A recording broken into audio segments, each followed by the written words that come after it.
Okay, sorry for the hiccup there. I don't know what happened with the recording. So, anyways, it may not always say incomplete dominance up here, like above the problem. You might have to find that in the problem. So that's an important thing to look for. So, in this cross, or sorry, in parrots, yellow and blue feathers are incompletely dominant. So I'm gonna write yellow feathers, and I'm gonna write blue feathers. And then this is a good time for you to ask yourself, okay, well, this is incomplete dominance, so we're going to be mixing. What does yellow and blue mix together to make you? And then you're going to tell yourself that that's green.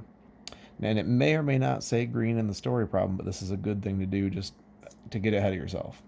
So, incomplete dominance, the rules that we use are different uppercase letters. So for yellow, I'm going to write two Y's. So that's going to be the genotype for a yellow feathered parrot. For blue, I'm going to do uppercase B's. And then so green, by default, is going to be one of each.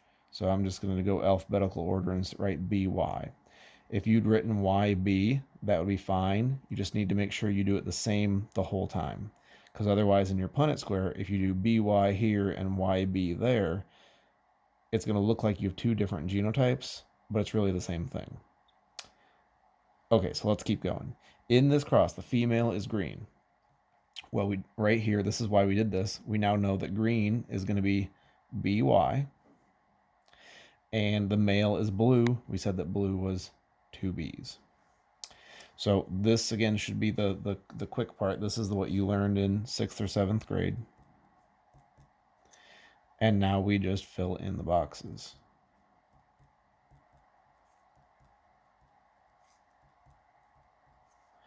And now our genotype ratio, again, pick a box, draw a shape. I'll do a fraction this time so you guys can see me doing both. So genotype is 1/2 or 50% capital B, and then 1/2 capital B, capital Y. BB, we said was blue. So 1/2 of our parrots are blue. Or they have blue feathers, I guess I should say. And then the other half, BY, we said was green.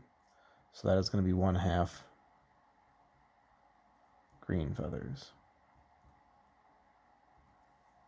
So that is a incomplete dominance Punnett square. So we're just going to roll straight into the next one because I don't know what was going on with my video the last time. So our next type of Punnett square is called codominance.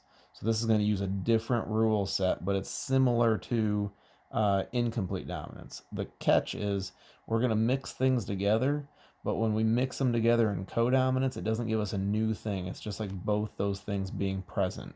What I mean by that is with incomplete dominance, so with the parrots last time, we had yellow and blue giving us green. Now, instead of having a third like mixed color or a new color, it's going to be like our two original colors are just together and both still separate and present. And our word for that with these is going to be roan. This is a real world example. Horses and cattle, their coat colors are this way. So how I can explain it with my hands is if these were red hairs and these were white hairs, if it's roan, it's like that. So it's not a new color. It's just that both colors are present at the same time. Anyway, so do a cross for a pair of horses. So I already wrote horses. And it says in horses, red and white coat colors are codominant. So again, that is an important piece of information because it may not say that on your quiz question. So I'm going to write red and I'm going to write dominant because they're both dominant. And I'm going to write white and I'm going to write dominant again because like I said, they're both dominant. So the rules to use for codominance, we use the same uppercase letter, but you're like, okay, well, they're the same. How do I tell them apart? And one of the uppercase letters we use, if you remember the 3' to 5' structure of DNA, we use a prime. It's just like you can think of it as an apostrophe, or it could be like a little comma that's at the top of the letter, almost like an exponent. So, but they're called primes. And so we know that our mixed color is roan, so I can write that in right now. And we could say roan's dominant too. Everybody's dominant and codominance. And so roan is going to be one of each. So you're going to have an uppercase A, and you're going to have an uppercase A with a prime. If you want to put the prime in the middle, again, that's fine. You just have to do it the same way the whole time.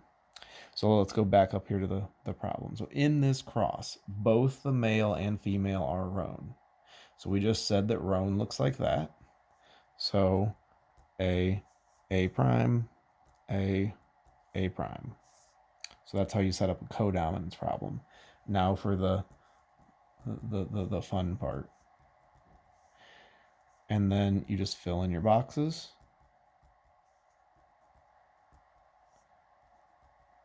If you aren't sure on how I did that, remember these top ones are going down, the side ones are going across.